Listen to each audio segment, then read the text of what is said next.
We're on, Mr. Sinclair, We're on and we're right on time for once. for once. You can do that when you're pre-recorded, right? That's right. That's right. So Actually, we're never late. We start exactly when we're supposed to. That's true. That's true. I think he's correct. Some of you may be a little slow tuning in, but we're right on time when we start, right? Yep. Yep. So, this one's pre-recorded. Don't type in, write any comments, folks. You can write them on the deal later, but we'll answer them later. So, we had to. Damn dog. Huh? Nothing. Yeah. Woo. Yeah. The dog farted. Puppy's eating them good. Yeah, we got. Puppy's eating that good dog food. Oh, lousy. Well, let's see. We promised we were going to go, or not promised. I said we were going to discover books today, right? And someone made a comment about a couple of weeks ago. I mentioned that hunting dog book that I had, and I had several people, well, not several, I had somebody talk about books, old books and things of that nature, because that was like a 1905 or 1910 model edition book. And I got to thinking, I've got a lot of these books, they're still in print. If you're a reader, when I was working for the dog food companies, spent a little lonely nights in a motel sometimes. Before that, I used to sell windmills, if you can imagine such a job. If you ever lived in Amarillo, Texas, you can certainly appreciate windmill salesmen. And we go to little towns like Springfield, Colorado. You know, they had one motel, and it had a TV in every room with one channel. And it was black and white as well. So they had a restaurant, and on Fridays and Saturday nights, it was also a bar. Not a lot to do in Springfield, Colorado. So I took to becoming an avid reader. And of course, my favorite subject was dogs. And I honestly think all the reading has shaped everything that I do with dogs. We can have a whole lot of conceptions and thoughts, and I believe this and I think that. Buck Schmuck told me this, but some of these books, if they don't do anything else, they'll tell you what they don't know.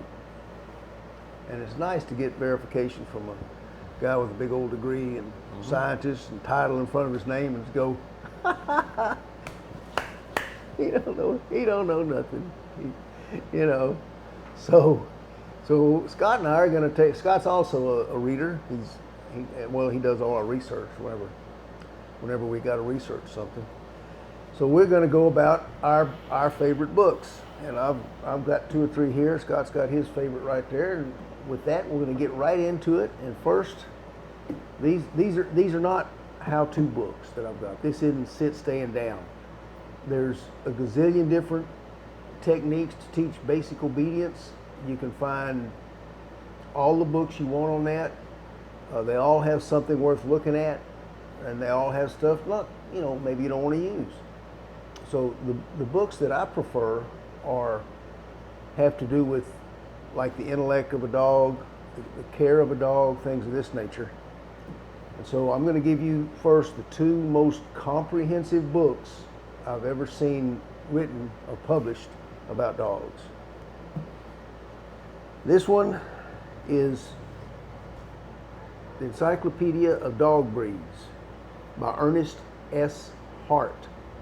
Now, to give you an idea, I don't know if can you zoom in, Carol Ann? I did. Okay, now there's this guy's picture, and if you think that wasn't written back in the dark ages, look at his photo, you see him, Scott? Handsome fellow, yeah. Handsome fellow, yeah. So, this book, and you can see, it's large.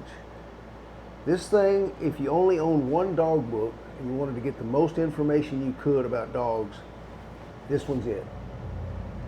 It starts with, it's got the complete breeding cycle, genetics, showing, how to show, and then it goes, let me look a little bit more here. The actual, it goes back to the very evolution of the dog. everything you need to know about general care, basic dog training, diseases. I mean, it's got it. And then it goes into the history. And the history in this book will last from page 100 to 755.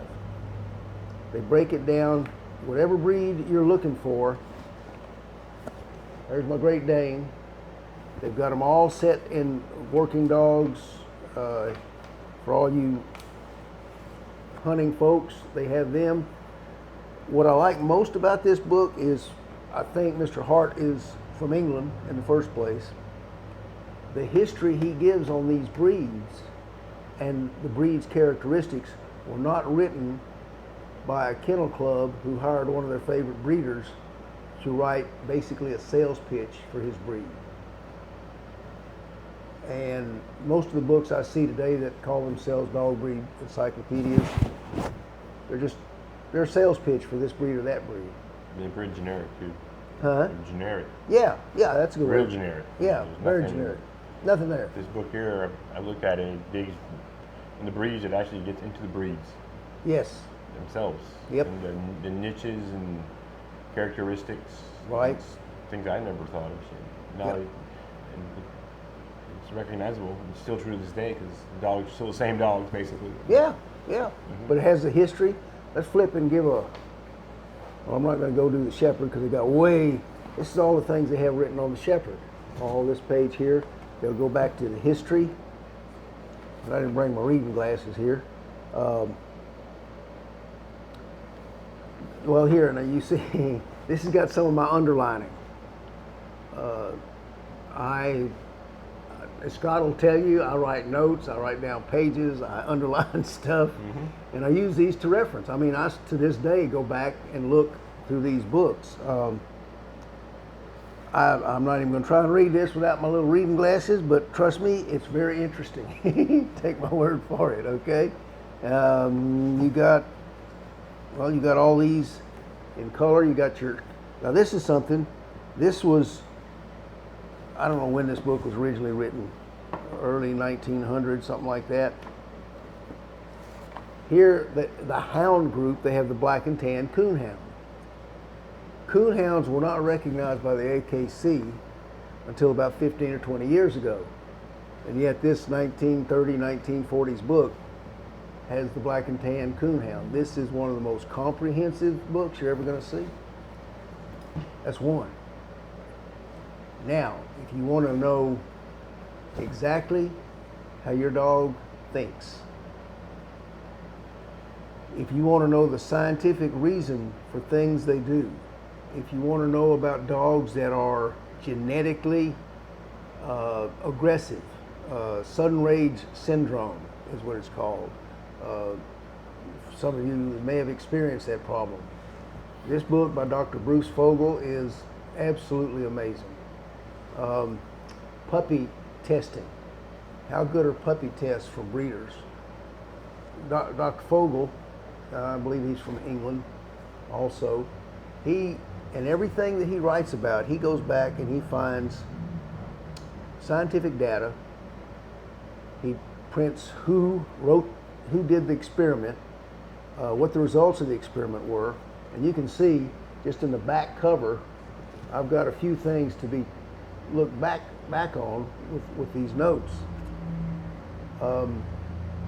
You can see a video on YouTube. If you look up sudden rage syndrome, they'll show you all kinds of videos of dogs suddenly going "Arr!" and trying to hit the kennel door and things like that.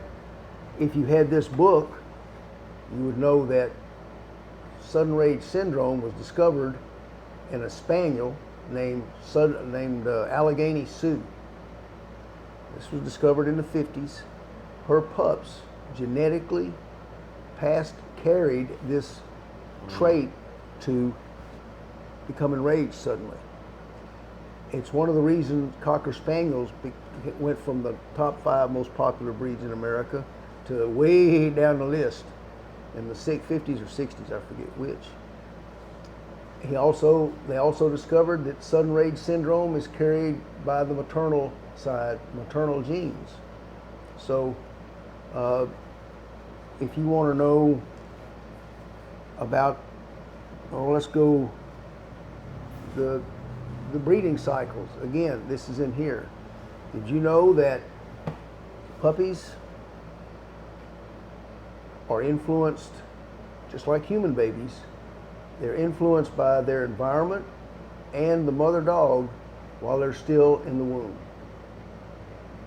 There's experiments that have tested dogs with various sounds, bright lights around the pups, and they have unequivocally proven that we can influence puppies at about day 30 in the heat cycle of a female. If you're a breeder, this could be valuable information. I just can't speak too highly of these two books. If you want a overall solid knowledge of dogs and everything they do physically, these are the two books.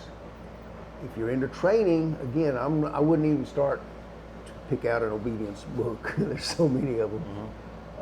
But let's look at the more specialized things. Scott, that's your department. What do you think? What's your favorite book? My favorite book is by a man named William Kohler. William Kohler trained dogs more than 50 years. He was a trainer for Disney. My Shaggy DA, Big Red, and Incredible Journey. He trained all those dogs. He's trained over 25,000 dogs, documented, and he trained dogs for the U.S. Army in World War II. Mm-hmm. So, and he's also published 6 books, selling over 1 million copies. And my favorite one of his books is the Guard Dog Training. This book is actually the foundation of many of the training programs going on today. Now, this book was banned in Arizona for a few years back, in the 80s, because some of the techniques that are used in this book are frowned upon. But if you look at it, cranking on your dog, sturdy pullbacks and not hitting the dogs, but also it's also in here stated that, and it works that this small nagging, no, don't, is more harmful to your dog than an actual correction. And this is a no-nonsense book.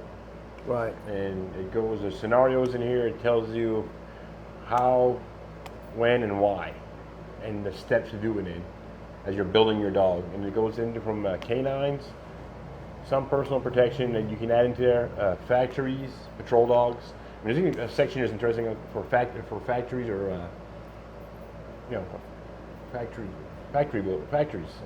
They had dogs in factories. Yeah. There's a whole different way of training a dog than it is for a police dog or an army dog. Mm-hmm. But I reference it, and there's a lot of things in here that temperaments and techniques that actually work. Yeah. And I'd like to. I don't use them all, but just the idea of how things are done. Right. It works. Right. And I'd like to elaborate on one thing. The Kohler method is probably, in first place, I think this is the first, I know it was the first book I ever found written on guard dog training, protection training, whatever you want to call it. Until the people came over from Germany with Schutzen, and I'll mention one of those here in a minute. This was it. This was all there was that I was able to find in this country in print about training a guard dog. I've got the whole series of all the Kohler books. I've got his Kohler Obedience, I've got his Advanced, I've got his Tracking. Everything this man's written, I've got in a shelf in there. He is grossly misunderstood as a yank and crank, harsh.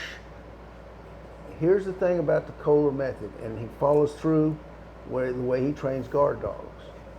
What he does that no one mentions when they say how harsh he is that he breaks everything down into such minute, small steps and practices each step so many repetitions that his healing, for instance, it'll take you 30 days to get a dog to heal if you go by his method.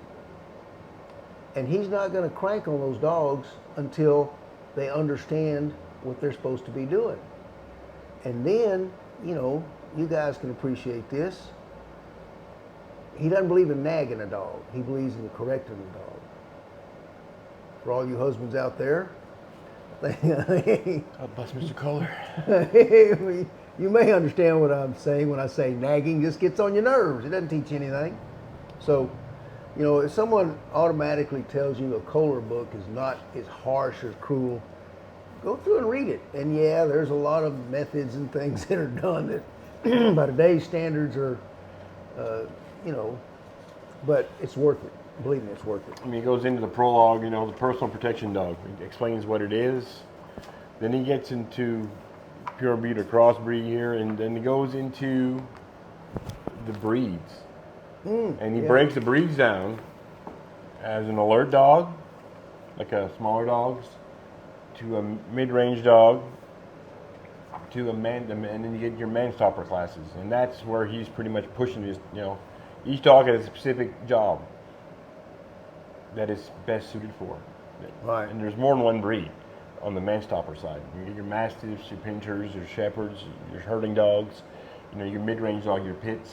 Right. You know, then you got your, I even think there's even Poms and small dogs and Jack Russells for your alert dogs, because they do a job too. Hell yeah. I mean, Heck yeah. I'm thinking of a lady in the store talking about this lady in here. He's just giving examples where she had a small dog in there, a little bitty dog, but the dog, someone came in, the dog knew and started barking and wore the person off. There's a dog, just having a dog on site. Right.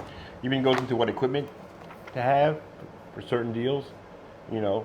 And on the end, he even comes in on caring and housing of dogs. I mean, it's one into the other. Yep. It's complete. So to me, you know, it's amazing. And this book too has a little bit of obedience in the back on how to properly, you know, heal your dogs and sits and everything else. But that's for the primary basics of understanding what the dog you have, what your dog can do, and it gives you an example of what you can expect, what suits your needs. Yeah. You need a Way to man put it. stopper? Yeah. Do you want a man stopper? Well, if you do, this is what it's going to take. Way to go. Yeah. And even a section where the dogs are getting, it's all by steps on this too, like he's saying, small steps. But then you got your learning to bite, you're building their confidence. Then all of a sudden you get into obstacle training, and it tells you it's not just going out there and biting. It's like taking them to construction sites, malls, just about all kinds. You know, a week, two of that, you know, then you start doing some bites. And it just, anyway, I could go on forever with this book, but there's a lot of things there how to build confidence in a dog, and Do you like that book? I love that book. I could go on here talking for 2 more hours, but we don't have that. But I recommend it. Now, one more thing. If you're lucky enough to have one of the older prints, it's a little different. The newer prints have changed some things. Yeah. Yeah. He's. I still got one of your copies. Butch got 2 or 3 copies. I have one. He gave me one to look at. But they're the original print. They're original. I keep that. Yeah. Yeah. But the one I got, same. It's about a year later, but it's the same thing. And I've read. You can go online and find these books online, read them. And they did change a few things. Yeah. His grandson took over the name. I've heard it was a grandson, and he sort of modified it a little bit. I think. It ain't nothing that'll change the world, but it's just a little different. Yeah, a little different. And if you're looking, all right. So let me.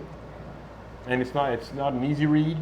No, But it's not. If you're really comprehensive and really want to delve into it and get something, you'll get something out of it. But it's not like a walk through, how are you doing, this is what you got to do book. It's actually Right. kind of, you know, you might have to read it twice. Yeah, it's not like reading. Maybe 3 You times. know, it's not an entertainment book. It's not fiction. No, it's very good information. And I sort of put protection dog training in the United States. To me, it has training dogs specifically for bite work. It has 2 periods. It's got the Kohler period, which is World War II when he helped organize the U.S. Canine Corps for the Army, and then it's got the Schutzen period. The Kohler method, the Schutzen method is a scientific-based method. The Kohler method is a dog-man-based method. Mr. Kohler just figured out how to train dogs by communicating what he wanted or expected of them, and then implement it. The Schutzen method, the Germans are, you know, they're very methodical, research-oriented sort of people. It's a scientific method. I was doing guard dogs for many years before I heard about Schutzhund. Schutzhund started here in 1971 or 2, I forget which. And it changed everything. It was the first time I'd ever heard of a drive, prey or defense. They had a program for the helper. They had the formats, but everything came down to balancing prey and defense. It wasn't never just prey drive. It was never just defense. It was a balance. It was a scientific way to train the most effective, and I think it's truly the most effective sort of protection dog you can get. If you're interested in going to the scientific method, I don't have my copy anymore. It's like this one. It's all wore out with notes, and it's called Schutzhund Protection by Gary Patterson. Someone told me it was out of print, but it is absolutely the only. There's several Schutzhund books. I've had several of those. Read them. Patterson's book is, and Patterson and the guy named Tom Rose were like the two American gurus when Schutzhund first started in this country. Okay, they were two of the first to really do well with it. Patterson was the trainer of the bunch, and he's an excellent writer. I think he's got a series of Schutzhund books. So if you're interested in a scientific way, the more, I guess you'd say, modern way that we train today, then if you can find Schutzhund Protection by Gary Patterson, I love that book. I love that book. But I digress here. So if you're still with us and you ain't gone out to your library and checked out all these books, then I'm going to go to this one right here. Again, remember what I said. I like books that tell me why. There's nothing to me more important than why. If I know why a dog's doing something, I know how to either encourage it or discourage it. So why has always been important to me. Genius of Dogs, Brian Hare and Vanessa Wood, they have gone into some of the most detailed scientific studies done on dogs around the world, and they have cataloged them in this book. And they're also good writers, so unlike Mr. Kohler, this is an easy read. The information you can get from this book is really hard to describe. So instead of describing it, I'm going to do my best to read it. Okay, you're talking about barking, vocalization. We know, as I'm fond of saying, dogs know how to bark, howl, and growl. That's why we talk and they use body language. It's actually a little more detailed than that. They're talking about experiments that I forget. I'm not going to go back and find the scientist who started this. These are experiments that they did with dogs' voices, because these scientists noticed that a dog could be playing with a dog and go to grab the stick out of its mouth, and the dog who had the stick in his mouth would growl. But the one who went to grab it would just get more excited and grab the stick anyway. But the same two dogs, you could put the food bowl down and the one who had the stick in his mouth, and the second dog could come in and go up to the food like he did the stick. And that first dog, now with food instead of a stick, would growl again. But this time, that second dog, instead of grabbing the food like he did the stick, would back off. So the growl that sounded the same to human ears obviously had some other meaning to the dog. So are dogs more vocal than I ever thought? In another experiment, researchers recorded what they call alone barks.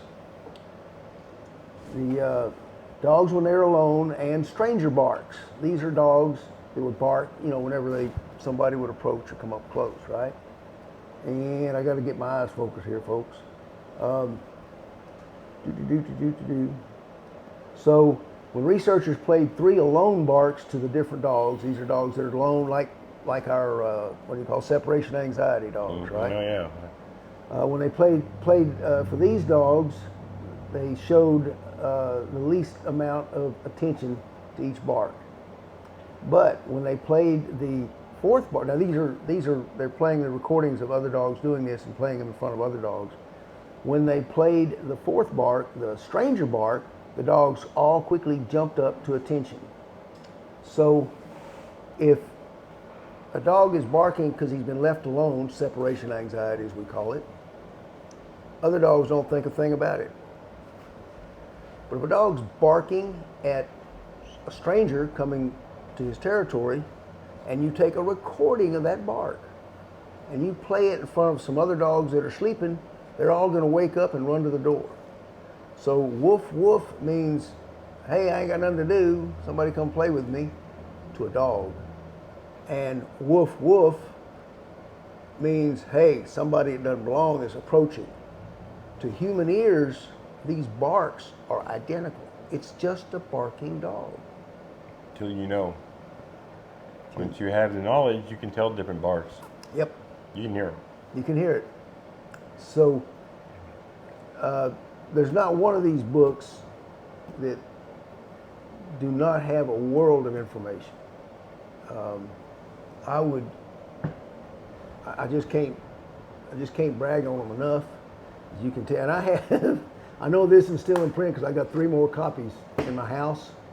I got 1 more copy of this in the house, and for too much longer, I'll have this wore out enough that I'll get another copy of this.